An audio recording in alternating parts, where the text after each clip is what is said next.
I don't need saving, Mara Kessler said. Before the stranger at her gate had even opened his mouth, he stood there anyway, hat in hand, sweat cutting clean lines through the dust on his face. Behind him, the forge smoke from town still clung to his shirt, and behind that, the sun was dropping fast and red over the ridge, the way it did every evening in Hollow Bend. Like the sky itself was bleeding out slow. Didn't say you did, Tobias Vance answered. Said your fence is down again. Third time this month. Figured you'd want to know before your goats end up in the Henderson's corn. Mara didn't answer.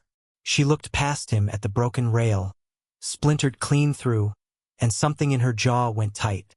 It wasn't the fence. It was never the fence. She'd lived on this stretch of land for 6 years, ever since the fire took the house her husband built and the man who built it, both in the same terrible night. 6 years of mending what broke on her own, burying what died on her own, and turning away every soul in Hollow Bend who came up that road with pity dressed up as neighborliness. Tobias Vance was not most souls. He was the town blacksmith, built like the anvils he worked, wide-shouldered, scarred-knuckled, quiet in the particular way of men who'd rather listen than talk. He'd fixed her plow twice without being asked to. He never once asked for payment, and he never once asked for anything else either, which was, Mara had come to notice, exactly why she let him keep coming back. I'll mend it myself, she said. I know you will. He set his hat back on his head. Doesn't mean I can't hand you the nails while you do it. The wind picked up, carrying dust across the yard, rattling the tin roof of the barn her husband had raised with his own 2 hands before the war took half of what was left of him, and the fire took the rest. Mara pulled her shawl tighter, more out of habit than cold. Why do you keep coming out here, Tobias? He didn't answer right away. That was the thing about him. He let silence sit instead of rushing to fill it, the way other men did when a woman asked them something they didn't want to lie about. Because somebody should, he said finally. And because nobody else will. The words landed harder than he probably meant them to. Mara looked away, toward the tree line where the light was thinning to violet, and for one unguarded second, something in her chest loosened. A hairline crack in 6 years of carefully built stone. Then she caught herself the way she always did, and the crack sealed shut again. You should get back before dark, she said. Road's bad past the crossing. Road's always bad. He didn't move. Mara, don't. He nodded once, respecting the wall she'd thrown up between them, same as always. But before he turned to go, he reached into his coat and pulled out a small paper-wrapped bundle, setting it on the gatepost without ceremony. Nails, he said, for the fence. And there's a bit of salt pork in there too. Saw your smokehouse was near empty last I passed. She watched him go, his horse's hooves stirring a fine trail of dust that caught fire in the last light, and she told herself, the way she told herself every time, that this would be the last time she let him linger past sundown. She was wrong, and some small, buried part of her already knew it. That night, as she nailed the fence rail back into place by lantern light, a rider passed on the north road, slow, deliberate, pausing at the bend just long enough to be seen before moving on. Mara's hand stilled on the hammer. She hadn't seen that particular horse in 6 years. Not since the night of the fire. She told herself it was nothing. She told herself a lot of things. But she slept with the rifle by the bed that night, for the first time since her husband died, and she did not sleep well. The next morning came gray and still, the kind of hush that sits over a prairie before weather turns. Mara rose before the sun, as she always did, and found the fence exactly as she'd left it. Mended, solid, holding. She ran her hand along the new rail and felt, absurdly, like crying, though she couldn't have said why. She fed the goats. She drew water. She did the 1,000 small, grinding tasks that had become the shape of her days, and all the while some part of her kept drifting back to the rider on the north road, and to Tobias's voice saying because somebody should. By midday, a boy came running up the lane, breathless, hat askew. Miss Kessler, there's men in town asking after you. Strangers. Marshall don't know 'em, and they don't seem the friendly sort. Mara's blood went cold and still, like creek water under ice. How many? 3, maybe 4. She thought of the rider on the road. She thought of the fire, and the name she hadn't let herself say aloud in 6 years.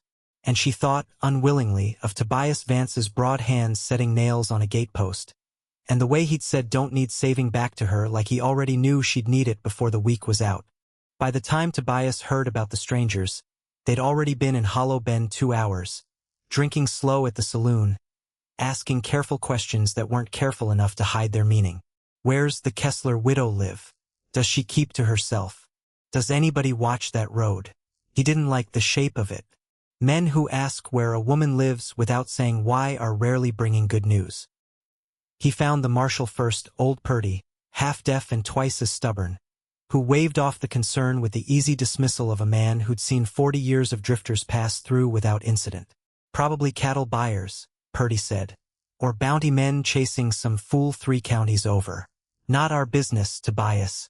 They're asking about Mara Kessler. That gave Purdy pause, but not enough of one. She's a grown woman, handles her own affairs, always has. Tobias didn't argue further. Arguing with Purdy was like arguing with a fence post. Technically possible, entirely useless. Instead, he went back to the forge, banked the fire, and made a choice that would have surprised nobody who knew him and everybody who didn't. He saddled his horse and rode for Mara's place before the sun dropped. This was the moral hinge of it, the choice he turned over in his mind the whole ride out. He was not a lawman. He was not her husband, nor her kin, nor anything owed a claim on her time or her trust. Riding out uninvited again, after she'd told him plainly to leave her be, that was a line and he knew it. But there was another line too, the one that mattered more. A woman alone, strangers circling, and a town too comfortable in its own indifference to notice the difference between danger and nuisance. He'd stood on the wrong side of that kind of silence once before, years back, in a town he didn't like to think about, and a man had died because of it. He would not make that mistake twice, whatever it cost him with Mara. She met him at the gate again, rifle already in hand, and for once she didn't tell him to leave. You heard, she said. Whole town's heard. Nobody but me seems to think it matters.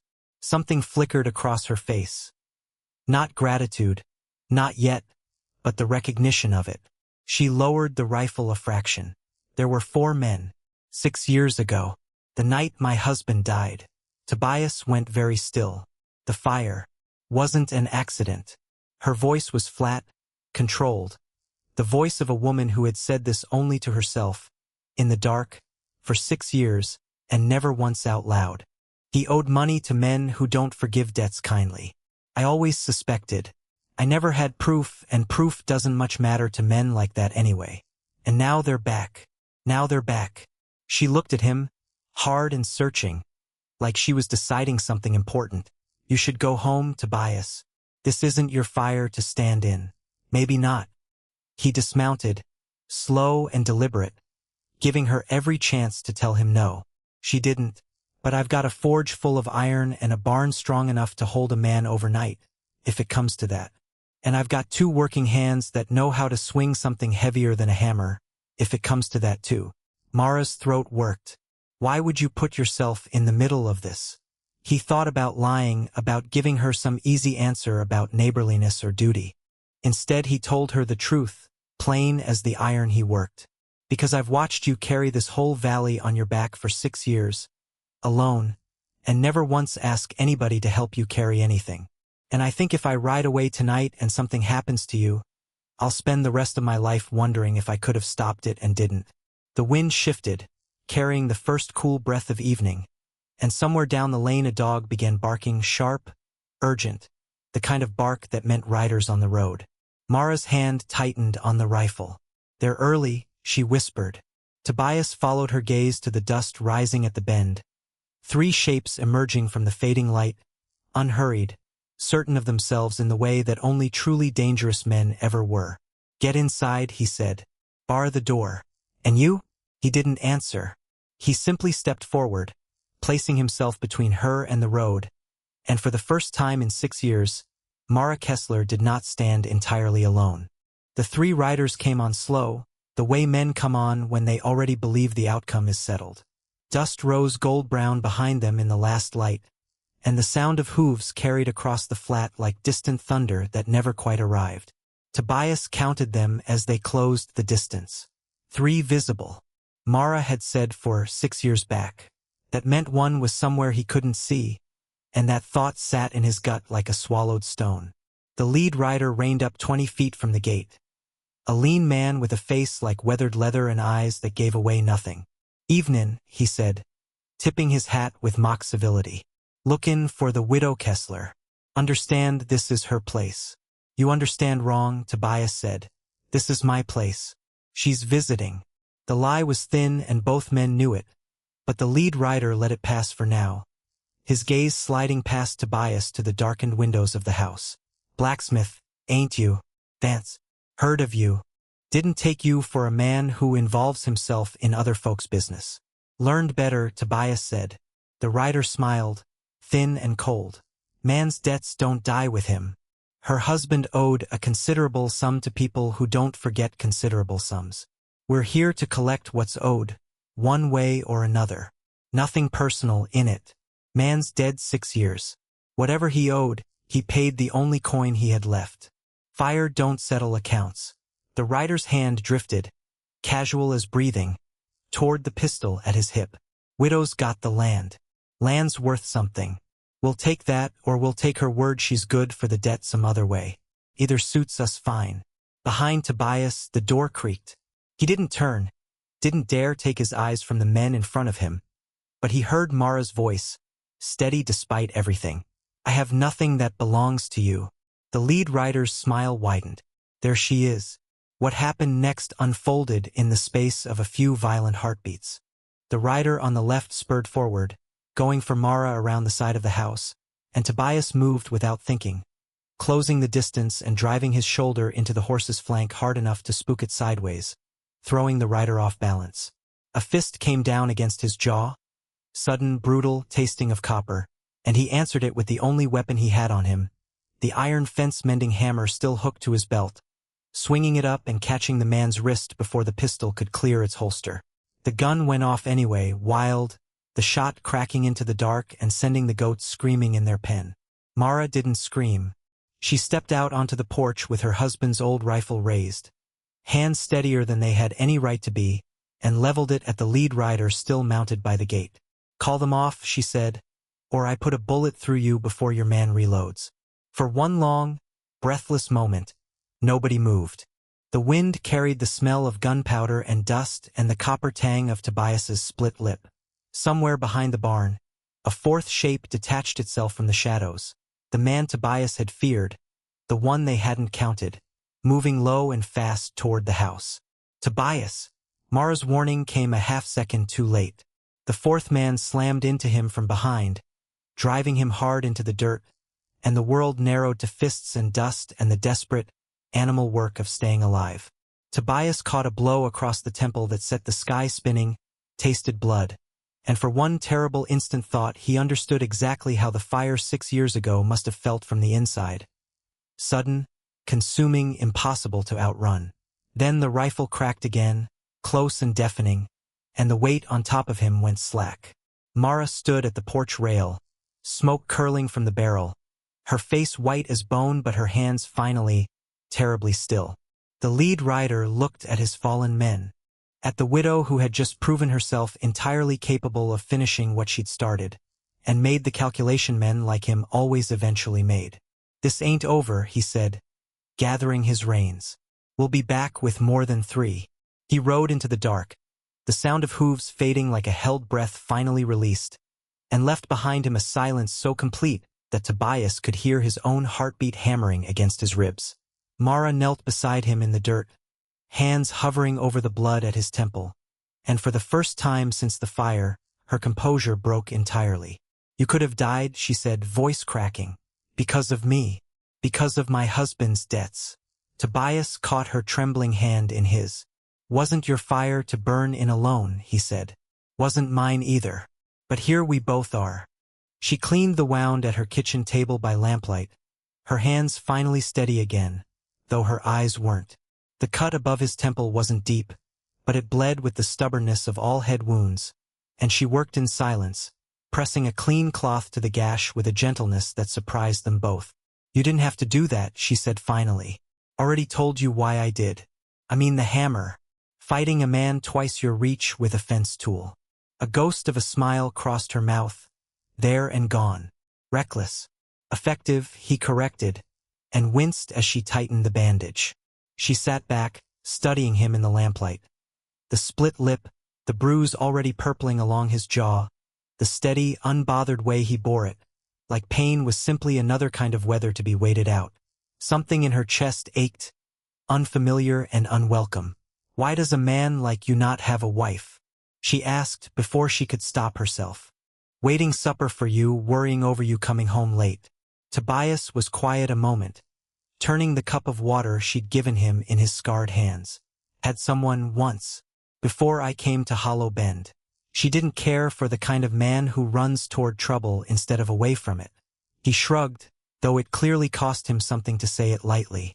Told me a good husband keeps his hands where he can see them and his nose out of other men's fires. Sounds sensible. Sounds lonely. He met her eyes. Spent a long while agreeing with her anyway. Kept to myself. Kept my hands on the anvil where they belonged. Then I started fixing a widow's fence, and found out I didn't mind the trouble so much, so long as it was trouble worth standing in. Mara looked down at her own hands, roughened by 6 years of work that should have belonged to 2 people instead of 1. On a chain around her neck, hidden beneath her collar, hung the only thing she'd saved from the fire. A small brass button from her husband's coat, melted at one edge, warped by heat into something no longer quite recognizable as what it had been. She drew it out and set it on the table between them, an offering she hadn't made to another living soul in 6 years. This is all I have left of him, she said. I used to think keeping it meant I was keeping faith. Now I think maybe I was just keeping myself locked in that fire, over and over, refusing to let it burn out. Tobias didn't reach for the button.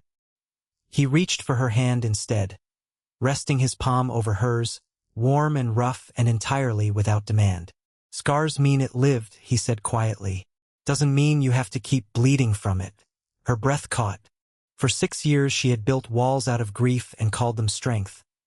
Had turned away every kindness because kindness felt like betrayal of the man she'd buried, of the life that had burned down around her.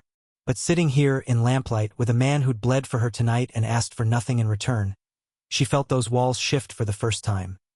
Not collapse, not yet, but shift, the way old stone does before it finally gives way to something patient enough to wait it out. They'll come back, she said. More of them. He said as much. I know. You should ride out tonight, Tobias. Take your horse and go somewhere they've got no reason to follow. This isn't your debt to pay, and I won't have you dying for a fire you didn't set. He turned her hand over gently, tracing the calluses across her palm. Proof of 6 years of a life carried alone. You keep telling me what I should do, like I haven't already decided what I'm going to do anyway. And what's that? Stay, he said simply. Fix your fence again if it breaks. Stand between you and whatever comes up that road, for as long as it takes or as long as you'll let me. Not because I think you can't manage it yourself, Mara. I've watched you manage plenty these 6 years, better than most men could have. But because nobody should have to manage everything alone, and I'd like, if you'll allow it, to not be nobody to you anymore. The lamp guttered low, throwing long shadows across the little kitchen, across the brass buttons still resting between them on the table, warped but whole. Outside, the wind had died to stillness, the kind of hush that came before either peace or storm, though which one, neither of them could yet say. Mara didn't answer him in words. She simply turned her hand beneath his, palm to palm, and held on. It was answer enough. They came back 3 days later, 5 riders instead of 4. The lead man's face set with the particular grievance of someone who considered himself owed something the world had refused to give. Tobias had spent those 3 days well. He'd ridden into Hollow Bend and, this time, found Marshal Purdy considerably more willing to listen. The gunfire and the bruised, retreating riders having done more to convince the old lawman than any amount of talk.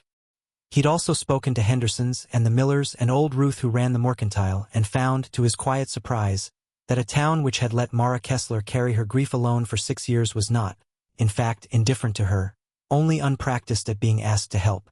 So when the 5 riders came up the north road at dusk, they found more waiting for them than they'd bargained for.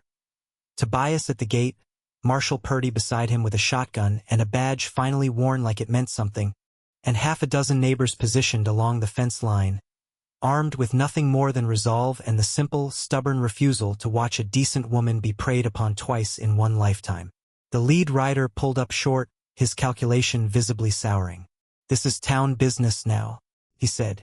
"Didn't take Hollow Bend for the type to bleed for a widow's debts."